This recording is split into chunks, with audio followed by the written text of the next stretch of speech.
Hello sir, good morning. Ano po ang concern natin? Ano lang po sana ni Kuya Ernie kung dumating na po kayo Ay, motor. sige po. Sir, pasok po doon.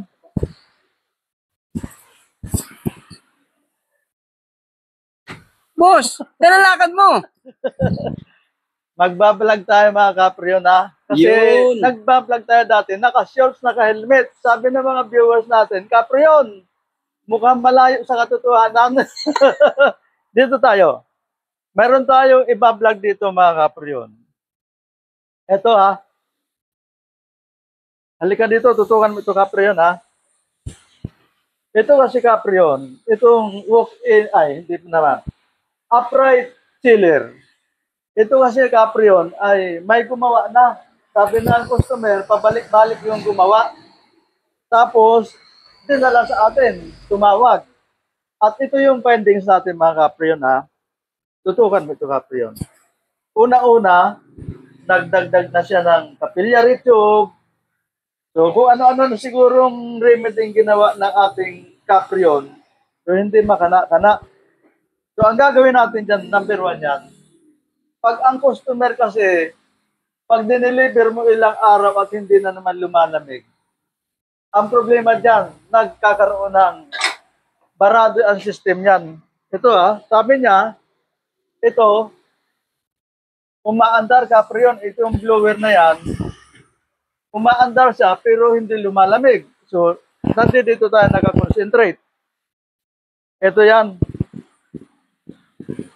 100% yan mga kapriyon, ang system nito, barado at madumi. Okay, ito walang kuan yan walang hukus-pukus yan kapriyon Kakargahan natin nung nitrogen natin na pressurized R141B with nitrogen charge, initial charge. So pressurized to Tingnan natin, tutukan ito kapriyon Yes, boss. Kung ano mangyayari dyan. Yan. Tandaan lang. Yan, tutukan mo yan. Kung ano mangyayari dyan.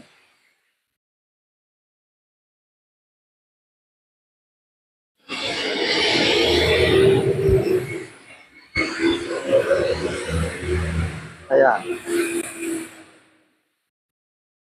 So yan, kapriyon Magkakarga muna tayo. So para pagbuga ng liquid line niya, so sulit siya. Dapat hintayin mo na mapuno ng 141B itong system niya. Kasi kung hindi mo hihintayin na mapuno, baliwala yan. So dapat pupunuin mo muna siya dyan. Di ba? Yan. R141B yan So dapat hintayin mo na mapuno yan. Hold mo muna. So ito naka-pre yun So, hintayin mo muna mapuno. Kasi kung hindi mo hintayin na lumabas yung liquid R141B dito, walang tiraya masyado yan Kasi kaya nga, ang lagi kong sinasabi, yung 141B natin, merong initial charge ng nitrogen gas. Para pagpasok ng liquid R141B natin, mabilis. Ito, tutukan mo ito kapre, baka meron na yan Ito tutukan mo yan Walang hukus-pukus yan Ayan. Boss, parang chocolate. Yan di ba? Parang Coke. Ibig sabihin, madumi yan. Yan kapre yun Dumi yan. Alam mo yung, ang ibig sabihin nito mga kapre yun, ang system mo contaminated, lalo na yung compressor refrigeration oil, mostly ng dumi na nanggagaling dito, pumupunta sa system ay nanggagaling sa refrigeration compressor oil. Dahil iyan, may portion ng refrigeration oil na sumasama sa refrigerant system nito, refrigeration system. So, automatic yan, gagawin natin, dahil madumi yung kanya, yung lumabas sa condenser niya, condenser pa lang yan. How about yung evaporator? Pag plinasing natin lahat yan, madumi. So, ang pinaka-the best remedy natin mga kapriyon, mag-change oil tayo. Papalitan natin ng compressor, refrigeration oil itong compressor para talagang malinis. 100% yan mga kapriyon. Talagang babalik yan. Ito, nagdagdag pa sila ng kung ano-ano. Tutukan mo ito kapriyon. No? Nagdagdag sila ng 2 feet na capillary tube. Siguro hindi makana-kana, kaya kung ano-anong ginagawa ng ating kapriyon. So, hindi yun nanonood ng vlog ni Caprion. Eh, kung nanonood Baka hindi yan, pa follower, boss. kung nanonood yan, sa kanya na sana yan. Okay, mga Caprion. Yung mga viewers natin, mga followers natin, sabi ng iba sa atin, mga followers, Caprion, pakitaan mo naman kayo kung paano magkarga ng R600 refrigerant. Tama-tama, Caprion. R600 refrigerant ang system natin. Okay. Mamaya, update namin kayo. Ha? Okay. Ayan. Okay. Walang daya yan, ha? Actual na lumalabas yan. Oh. Ito. Ha? Actual yan na lumalabas, ha? Actual yan. Makinis na yan, ha? So, 100% yan. Wala na siyang kawala. Okay. Mamaya, update kita mamaya, mga kapyan, ha?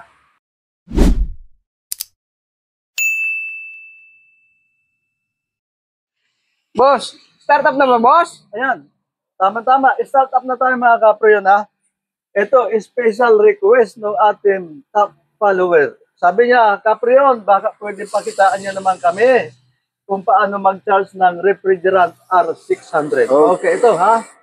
Bago na, bagong klaseng lahat, general cleaning tapos. So, ready for start up tayo, Caprion. Halika. Ito na yan. Naka-vacuum tayo. Ha? Sa gauge manifold, pag mga beginner kayo, color coding. Pag blue, low side. Pag yellow, common. Pag red, high side, automatic yan. Ay, ibig sabihin ng common, tulad nito ha. Ayan. Naka-vacuum siya. Yung common, yung yellow nakapunta sa vacuum. So, i-close na natin dahil magkakarga tayo. Low and high side gauge ay sarado. Then, patayin na natin. Okay. So, from vacuum pump itong yellow, ililipat natin dito sa tangke ng R600. Ha? R600 yan mga kapriyan ha. Tutukan mo ito. Cyclopentane refrigerant. So, R600 yan ha. Ito yan, R600 mga kapriyan ha. Okay. So, ito na ha. The moment of truth. The moment of truth. Buksan mo na to. So, nakabukas ka na dyan. Ipapars mo dito. Bakit pinapars mo yan? Dahil pag tinanggal mo yung hose, may posibilidad na papasukin ng hangin o moisture. So, ipars mo dito. Then, itataob mo na to. Itaob mo yan. Pak! Itaob mo yan. Then, magbukas ka lang.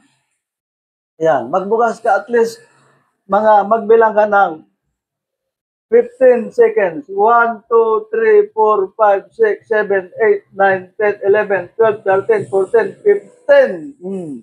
Ha? Para sa yan. Tapos ito, ipapatayo mo na yan. Dahil paandarin na natin. So, eto, actually Caprion, ang refrigerator freezer, walang high side ha, pero para sa iyo, ha, nilagyan ko ng high side fittings para makita mo ano ba yung suction pressure ng R600, ano ba yung discharge pressure ng R600. Okay, nakapag-initial na charge na tayo mga Caprion, ha? Okay, i-start na natin. Ito na. 1, 2, 3. Ayan. Tutungan mo dito, Caprion, ha? So, ayan na. Umandar na yung system natin. Ayan. Umandar na. Kita mo yan, ha? Almost zero ka dyan, ha? Pero magdadagdag pa tayo dyan ng kaunti, ha? Okay. Dagdagan mo at least mga 3 PSI. Yan. So, gradual lang ha. Huwag mo masyadong sagarin dahil yung compressor natin baka mabulunan, ika nga. Kumbaga sa pagkain ng bata, pag nagpapakain tayo, huwag yung maraming subo. Dahil pag sinubuan mo na marami, mabubulunan. The same procedure ng compressor. Pag kinargahan mo ng mas mataas na refrigerant, may posibilidad na mabulunan. Ha? Yung tinatawag na matinga, baka matinga yung compressor natin, nakaw, problema yan kapre yan. Ha? Okay na. So, tingnan natin yan. So, ilan yan? Nasa 2. So, ano yung high side pressure natin? 95. O, ito yan. Tingnan mo, Caprion. Ito yung low side. Ito yung high side. Ha? So, para sa iyo yan, nilagayan ko ng fittings para kitang-kita mo, ha? Okay, ano na ang natin? Ang high side natin, 95. Ang low side natin ay almost 0 pa. Dagdagan natin ng kaunti, ha? Yan. Dandahan lang. So ito, pakikiramdaman mo to, ha? Yung ampere sa mga refrigeration na application mga kapre yun, hindi na mahalaga yung amperes kasi fractional horsepower yan. Ano tawag nito? 1/8, 1/6, 1/5, 1/4, 1/3. Huwag mo na intindihin yan. Dito ka na lang mag-focus, ha? Okay, dito tayo ngayon. Tingnan mo, balikan mo kapre yun. Ilan yan? Almost 3. Ito, 100. So, ganong kababa ang operating pressure ng R600. Bakit ka mo? Sapagkat ang compressor ay designed for R600, low operating pressure, low standing pressure. Pag kinarga mo ng R134 yan, Caprion, 100% mahirapan yan. Magti-trip off ang overload ng compressor mo. Sa madaling salita, hindi niya kakayanin. Dahil bakit? Mataas ang standing pressure ng R134A compare sa R600. Ha? Okay, paano ka, Priyan? Ito na yan. So, tingnan mo yung kwan doon. Yung sa loob, umaandar na ba? Umiikot na ba? Umiikot na. Ha? Ano? Umuusok na ba agad? Grabe yun. Ayan, no? O, di ba? Pakinggan natin yung, ang tawag dito ay hissing sound. Yan, di ba? May maririnig ka dyan. Yan, hissing sound yan, refrigerant yan. Ang ibig sabihin, pag mayroong hissing sound, maganda yung flow ng refrigerant. Ha? Pag tahimik yan, may problema ka. Ibig sabihin, hindi normal yung refrigerant flow ng refrigerant ng preo natin sa system. Ha? Okay, dito tayo. Malamig na kaagad yan. Ilang minutes pa lang yan, ha? Balikan natin dito, Caprion. Ayan, ha? Ilan na? 105 yung high side natin. Ito ay 5 PSI. So, tama, 5 PSI. So, pag lumamig yung loob ng compartment, automatic bababa itong low pressure natin, high pressure natin, lahat yan magbababaan. Bakit hindi kita pinakitaan ng amperahe? Dahil may nagko-comment sa atin, Caprion, bakit kaya yung ginagawa ko, 1.48 amperes yung running load niya, pero yung actual operating current drone niya is 0.84 lang, parang ganon. So sabi ko, huwag mong intindihin yung operating current draw, ha? Unless na mag-overheat yan ang medyo bigyan mo ng attention. Pero as long as, pampira, English ka na naman. Wow! Tagalogin mo na kapre yun. So, ganun ha. Walang amperahe yan. Pinapakita ko lang sa inyo.